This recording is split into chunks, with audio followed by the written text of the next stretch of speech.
তো এবারের মৌসুমের সকল ভুল ভ্রান্তি, সকল ভুল ত্রুটি ভুলে রিয়াল মাদ্রিদ ফুটবল ক্লাব আবারও ফিরে আসুক। রিয়াল মাদ্রিদ ফুটবল ক্লাব আবারও ইউরোপের সব কিছু জয় করুক এবং রিয়াল মাদ্রিদের ফুটবল ক্লাবের ফ্যানদের স্বপ্ন আবারও পূরণ হোক। আর আমাদের রিয়াল মাদ্রিদের মাস্টার মাইন্ড কোচ জাবি অ্যালোনসোর উপর আমাদের সম্পূর্ণ ভরসা আছে, সম্পূর্ণ আস্থা আছে। জাবি অ্যালোনসো পারবেই রিয়াল মাদ্রিদকে ফিরিয়ে আনতে।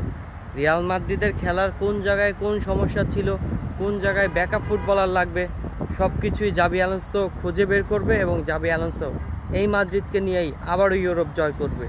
শোক থেকে যদি দারুণ কিছু হয় তবে শোকই ভালো। রিয়াল মাদ্রিদ এর একটা খারাপ সিজন গেছে, তার মানে এই না যে রিয়াল মাদ্রিদ থেমে যাবে। একটা মৌসুম খারাপ গিয়েছে বা একটা টুর্নামেন্ট থেকে বিদায় নিয়েছে তার মানে রিয়াল মাদ্রিদ যে সারা জীবন সেখানে আটকে যাবে, ব্যাপারটা এরকম না। এই রিয়াল মাদ্রিদ বারবার ফিরে আসবে, বারবার যুদ্ধ করবে এবং আবারও ইউরোপকে ধ্বংস করে রিয়াল মাদ্রিদ ফুটবল ইতিহাসে সব কিছুকে জয় করে নেবে। এটাই রিয়াল মাদ্রিদ। এবারের সিজনটা রিয়াল মাদ্রিদের জন্য হয়তো অনেক খারাপ গিয়েছে, কারণ একটা ট্রফিলেস সিজন কাটাতে হয়েছে রিয়াল মাদ্রিদকে। আশা করি এই শোককে ভুলে, এই শোককে শক্তিতে পরিণত করবে রিয়াল মাদ্রিদ অতি দ্রুতই। আপনি লিখে রাখেন, নতুন মৌসুমে আপনি এক নতুন রিয়াল মাদ্রিদকে দেখবেন,